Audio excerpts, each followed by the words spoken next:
everyone, and welcome back to my channel. Today I am doing a pretty impromptu video. Cindy is also making a special guest appearance. I wanted to do a book review, which I haven't done in forever because I never want to force them. I just want to, I want to make book reviews on the books that I feel like I have more to say than I would put in a wrap-up.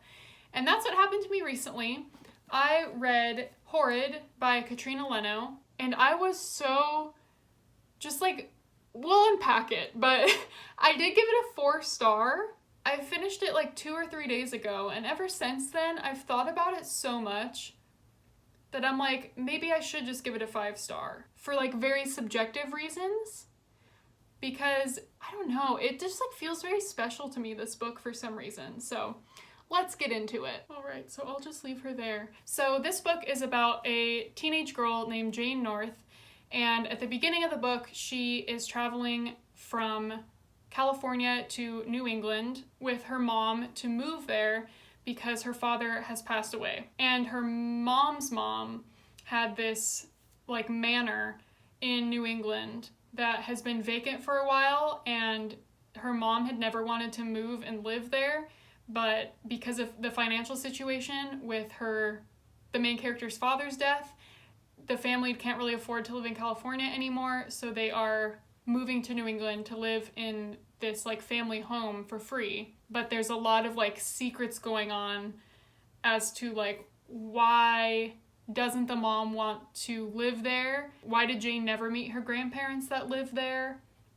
So there's a lot of questions going on. So they get there, and Jane's noticing that her mom is running into a lot of people that seem to remember her from when she lived there as a kid, because her mom grew up in this manor and then moved out and never went back. Her grandma would sometimes come visit them, but they never went and visited their grandma at this house. And so she just keeps running into a lot of people. Her mom quickly gets a job that was supposed to be part-time but ends up being full-time, and her mom's kind of spending as much time as she can out of the house, which leaves Jane home alone a lot. And Jane starts at a new school, and she makes a couple friends pretty quickly, but everyone just seems really surprised that she's living at this house because it's kind of known in the city as the haunted house.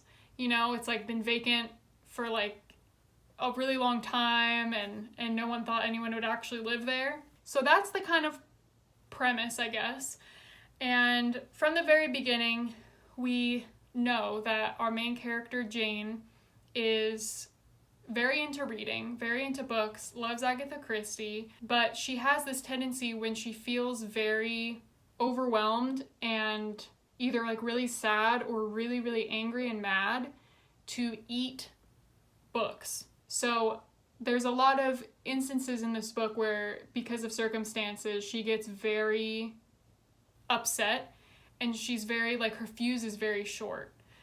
She'll go from fine, and then someone will say something that upsets her, and the author did a really good job of, showing us what Jane's thinking and how she's trying to control her rage, but she just kind of goes from 0 to 100 and gets so mad, and her face starts turning red, and you can see that there are some there's some serious issues, anger problems and stuff that she has. But one of her kind of coping mechanisms is to eat pages of a book one at a time. But in her past, she's moved books that almost have all the pages gone because she'll eat them. It's not clear in the book if this is pica, which you can look that up if you want. I'm not qualified to talk about pica, but I don't know if this is representation for that, or it's just something that our character does. I'm not sure. That's just a little thing about her, that she'll sometimes tear off the corner of a book and eat the paper. So she's kind of dealing with a lot of inner struggles, and then a new high school.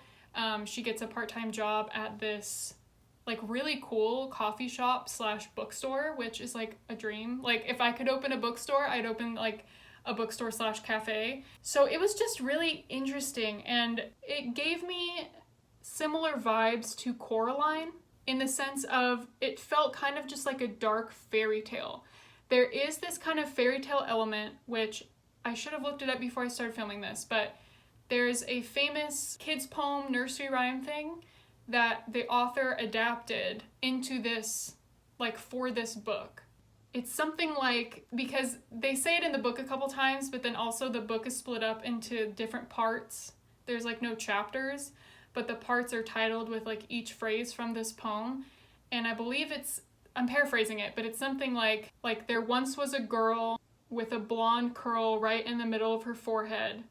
And when she was good, she was very, very good, but when she was bad, she was horrid. And our main character like has a blonde curl in the middle of her forehead. The way that was kind of incorporated into this reminded me a lot of Coraline, because to me, like, I love that book and that movie, but Coraline's just like it has like a dark fairy tale vibe to it, and so did this with that incorporation of that. It has aspects of that, and then it just has aspects of like a haunted house thing, because of course our main character, Jane, is the one who's experiencing a lot of like paranormal things in this house when she's left alone, because her mom's gone all the time. And so, you're trying to figure out what secret her mom is hiding, if this house is actually haunted or not. So you kind of have like external demons, and then you have Jane's like inner demons. And I just thought it was so beautiful, and I just honestly cannot stop thinking about it. So I definitely think I'm going to give this a 5. It's just it's almost like so simplistic, but so complex at the same time. And so I just felt really passionate about it, and I really wanted to make a video about it because I haven't seen many people talking about this book, and I know it has a lot of mixed reviews. So I did read this like in 2 sittings. I don't know if that made a difference, if like reading it, for longer periods of time like may kind of help with pacing. I'm not sure, but I never had issues with the pacing. This book just had some of the elements from like thrillers that I really love, or from like the Conjuring movies that I really, really love. And it's that kind of thing where it's like what we're trying to figure out, the answers that we're trying to get at the same time as Jane's trying to get them.